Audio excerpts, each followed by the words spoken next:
नया नया जनी बनो तू बेहाया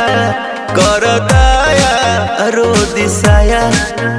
मन पागल हो अरे हटो ना